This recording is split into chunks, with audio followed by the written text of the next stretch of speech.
Hi friends, പവിത്രം സീരിയലിൻ്റെ 26ാമത്തെ എപ്പിസോഡിലേക്ക് എല്ലാവർക്കും സ്വാഗതം. അങ്ങനെ വേദയും തരുണും എല്ലാവരും കൂടെ ഇങ്ങനെ ഭക്ഷണം കഴിച്ചുകൊണ്ടിരിക്കുമ്പം തരുൺ വേദയുടെ അടുത്ത് പറയും, ഞാനിവളെ ഇവിടെ സ്കൂളിൽ ചേർത്താന്ന് തീരുമാനിച്ചിരിക്കുകയാണ്. അതെങ്ങനെ ശരിയാവും? ഇവളെ നോക്കാൻ ആരുണ്ട്? ഇവിടെ അമ്മയുണ്ടല്ലോ. അമ്മയ്ക്ക് ഒറ്റയ്ക്ക് ഇവളെ നോക്കാൻ പറ്റുമോ? അതിന് നമ്മൾ ജോലിക്ക് പോയാലും അമ്മ തന്നെയല്ലേ ഇവളെ നോക്കുന്നത്. അപ്പോൾ അമ്മയ്ക്ക് അവിടേക്ക് വരണ്ടേ? അമ്മ ഇനി ഇവിടെ തുടരുന്നതാണ് നല്ലതെന്നാണ് എനിക്ക് തോന്നുന്നത്. അതുകൊണ്ട് അമ്മ ഇനി ഇവിടെ നിന്നാൽ മതി. പിന്നെ നമ്മളുടെ രണ്ടുപേരുടെയും പ്രൊഫഷൻ വെച്ച് നമ്മുടെ എപ്പം വീട്ടിലെത്തുമെന്ന് പറയാൻ പറ്റില്ലല്ലോ. ഇവിടെ ആവുന്നതാണ് സേഫ്. ഇവിടെ ആവുമ്പം പേടിക്കാനൊന്നുമില്ല. അപ്പം വേദ ചോദിക്കുന്നുണ്ട്, ഭീഷണിയെ പേടിച്ചിട്ടാണോ തരുൺ ഇങ്ങനെ ഒരു തീരുമാനം എടുത്തിട്ടുള്ളത്? അന്നേരം തരുൺ പറയുന്നുണ്ട്, എൻ്റെ ഭീഷണിയെക്കുറിച്ച് ഞാൻ ഇന്ന് വരെ ചിന്തിച്ചിട്ടില്ല.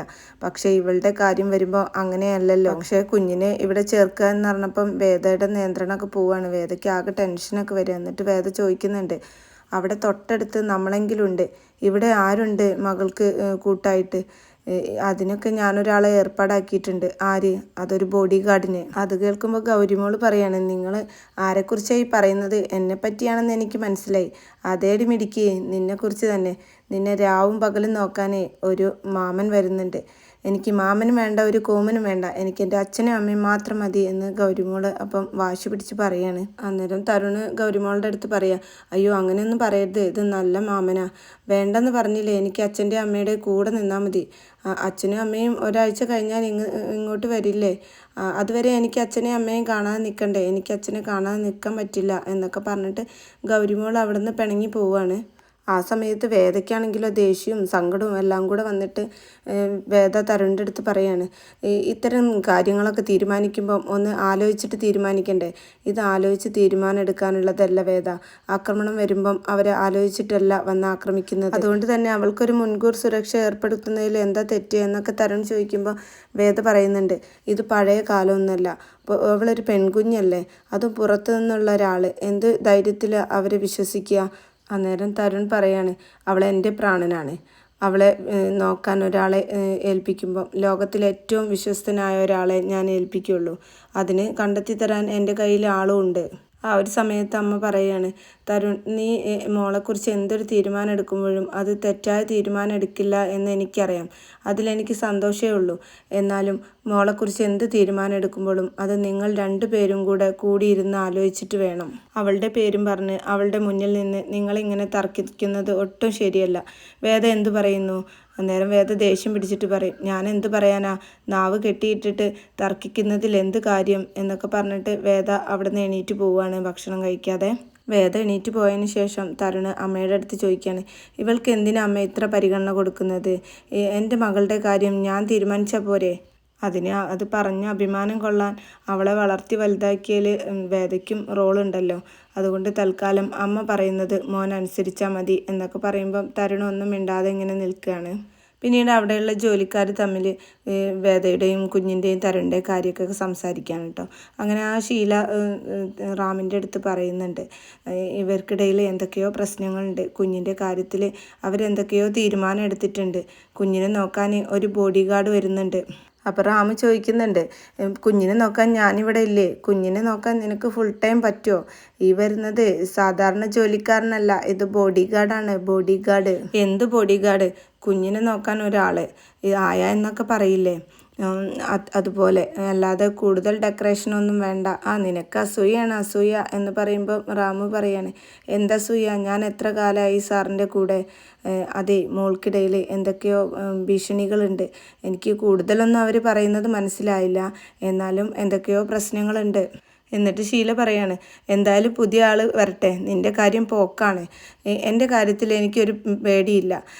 എന്നാലും പുതിയ ആൾ വരുമ്പം നിനക്കുണ്ടല്ലോ ഒരു ഇളക്കം, അത് നിർത്തിക്കോ എന്ന് പറഞ്ഞിട്ട് റാം അവിടെ നിന്ന് ദേഷ്യം പിടിച്ച് പോവുകയാണ്. പിന്നെ കാണിക്കുന്നത് മോളും വേദയും കൂടെ ഇങ്ങനെ റൂമിലിരിക്കുന്ന സമയത്ത് തരുൺ വന്നിട്ട് പറയും, വേദ ഒന്ന് പുറത്തേക്ക് വരുമോ? മോൾ അവിടെ ഇരുന്ന് കളിച്ചോട്ടെ, എനിക്ക് വേദയോടാണ് സംസാരിക്കാനുള്ളത്. അങ്ങനെ വേദ പുറത്ത് വരുമ്പോൾ തരുൺ പറയുന്നുണ്ട്, മോളുടെ കാര്യം വരുമ്പോൾ ഞാൻ വല്ലാതെ ഉത്കണ്ഠയാകും. ഞാൻ എന്തൊക്കെയോ നിയന്ത്രണം വിട്ട് പറഞ്ഞു പോകും. വേദ അതൊന്നും കാര്യമാക്കണ്ട. ഞാൻ മോളെയും കൊണ്ട് പുറത്തു പോയതിനാണോ ഇത്ര പെട്ടെന്ന് ഒരു ബോഡി ഗാർഡിനെ ഏർപ്പാടാക്കിയത് എന്ന് വേദ ചോദിക്കുകയാണ്. അതിന് മോളെയും കൊണ്ട് പോകുമ്പം വേദ എന്നോട് ചോദിച്ചോ എന്ന് പറയുമ്പം വേദ ചോദിക്കുന്നുണ്ട്, അതിൻ്റെ ആവശ്യമുണ്ടെന്ന് തരുണിന് തോന്നുന്നുണ്ടോ? ഊരും പേരും അറിയാത്ത ഏതോ ഒരു ബോഡി ഗാർഡിൻ്റെ കൂടെ പറഞ്ഞയക്കുന്നതിനേക്കാൾ സുരക്ഷിതത്വ കുറവാണ് എൻ്റെ കൂടെ വിടുന്നത് എന്നാണോ തരുൺ കരുതുന്നത്? അത് വേദയ്ക്ക് മനസ്സിലാവാത്തതുകൊണ്ടാണ്. ബോഡി ഗാർഡിൻ്റെ ജോലി എൻ്റെ കുഞ്ഞിനെ സംരക്ഷിക്കുക എന്നതാ, അല്ലാതെ ലോകം കാണിക്കലല്ല.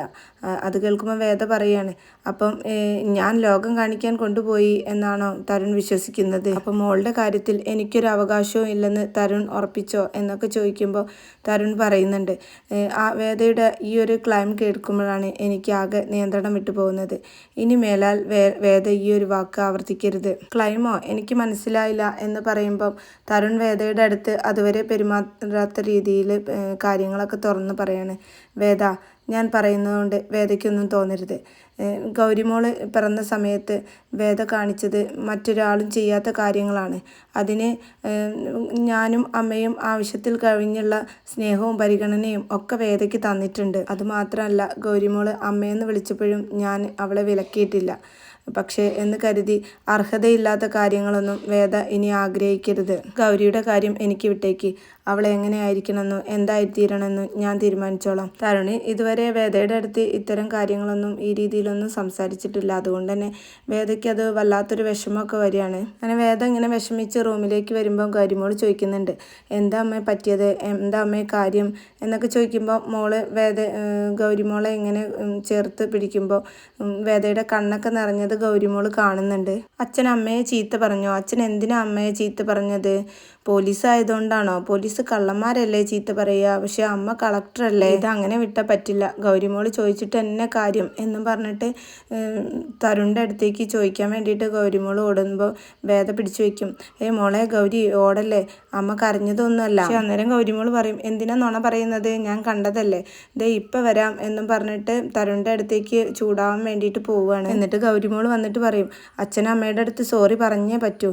എന്തിന്? അമ്മയെ കരയിപ്പിച്ചതിന്. അതിന് അച്ഛൻ അമ്മയെ കരയിപ്പിച്ചിട്ടില്ലല്ലോ. നുണ പറയണ്ട. അച്ഛൻ്റെ അടുത്തു നിന്നാണ് അമ്മ കരഞ്ഞുകൊണ്ട് വന്നത്. അപ്പം അച്ഛനല്ലാതെ പിന്നെ ആരാ അമ്മയെ കരയിപ്പിക്കുക? പോലീസ് കള്ളന്മാരെയല്ലേ കരയിപ്പിക്കുക, അല്ലാതെ എൻ്റെ അമ്മ കള്ളനല്ലല്ലോ. അന്നേരം തരുൺ പറയുകയാണ് മോളുടെ അടുത്ത്, അതിന് അമ്മ കരഞ്ഞതേ അച്ഛൻ ചീത്ത പറഞ്ഞതുകൊണ്ടല്ല. മോള് ഇനി മുതൽ ഇവിടെ സ്കൂളിൽ നിന്നല്ലേ പഠിക്കുക, അപ്പം അമ്മയ്ക്ക് വിഷമം വന്നിട്ടാണ് അമ്മ കരഞ്ഞത്. അതിന് ഗൗരിമോൾ ഇവിടെ നിൽക്കുമ്പോൾ അമ്മ എന്തിനാ കരയുന്നത്? അത് അച്ഛനും അമ്മയ്ക്കും ജോലിക്ക് പോകണ്ടേ, എല്ലാ ദിവസവും ഇവിടേക്ക് വരാൻ പറ്റില്ലല്ലോ. അപ്പോൾ ഗൗരിമോളെ കാണാതെ അമ്മയ്ക്ക് സങ്കടം വന്നിട്ട് അപ്പം ഗൗരിമോളെ ഉപേക്ഷിച്ച് അച്ഛനും അമ്മയും പോവുകയല്ലേ. അയ്യോ, മോളെ ഉപേക്ഷിക്കാനോ? ആരാ മോളുടെ അടുത്ത് ഇതൊക്കെ പറഞ്ഞത്? മോളെ കാര്യങ്ങൾ നോക്കാൻ അച്ഛമ്മ ഉണ്ടാവും, ഷീലാൻറ്റി ഉണ്ടാവും, രാമങ്കിൾ ഉണ്ടാവും, പിന്നെ പുതിയൊരു അങ്കിളും കൂടെ ഉണ്ടാവും. അയ്യോ, എൻ്റെ കാര്യങ്ങൾ നോക്കാൻ എനിക്ക് ആരും വേണ്ട, എനിക്ക് എൻ്റെ അച്ഛനും അമ്മയും മാത്രം മതി. എനിക്കൊന്നും കേൾക്കണ്ടെന്ന് ഞാൻ പറഞ്ഞില്ല, ഞാൻ മിണ്ടൂല അച്ഛൻ്റെ അടുത്ത്. എനിക്ക് അമ്മയ്ക്ക് മാത്രമേ എന്നോട് സ്നേഹമുള്ളൂ.